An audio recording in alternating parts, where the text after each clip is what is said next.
During the election campaign, I well recall, I kept that lucky $1 coin in my pocket, Mr. Speaker. I kept it in my pocket during the debates. Minister for Skills. During the debates, it's in the drawer. It is in the drawer. Thank you. Here it is. It's in the drawer. Order. And during the campaign, I thank the Minister for Infrastructure for once again being helpful. Order. Because during the campaign, I held up this $1 coin. The member for Deakin will resume his seat for a moment. The Prime Minister will pause as well. The Prime Minister will pause. The member for Deakin will resume his seat. Just for a moment. Just ask the Prime Minister to pause. Member for Deakin, that is not appropriate to come to the dispatch box and say to someone to sit down. Okay? If you want to make a point of order, Prime Minister can pause. Under the standing orders, you're entitled to raise a point of order, and I'll hear your point of order.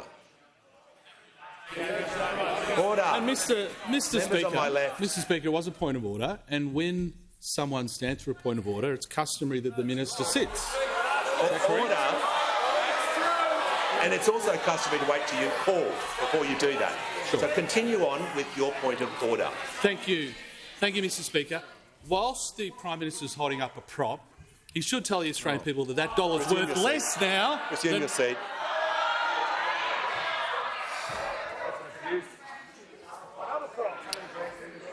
Order. Members on my right and the left will cease interjecting. The Minister for Climate Change and Energy is warned.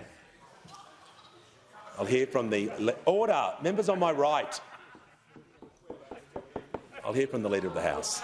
Thanks, Speaker. I refer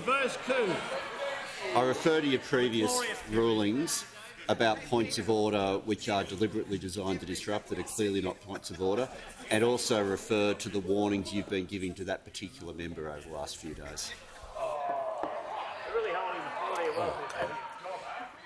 The Manager of Opposition Business on a point of order. And Mr. Speaker, as you deliberate on this matter, I do remind you of the long-established prohibition on the use of props. Just going to ask the Prime Minister to put the dollar coin away and continue with his answer.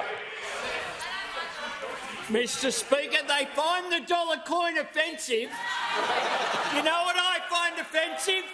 The fact that they thought a $1 an hour increase for people on the minimum wage would wreck the economy. That's what I find offensive. And that's why during the election campaign I held up that $1, because that said it all about the difference between Labor and the coalition.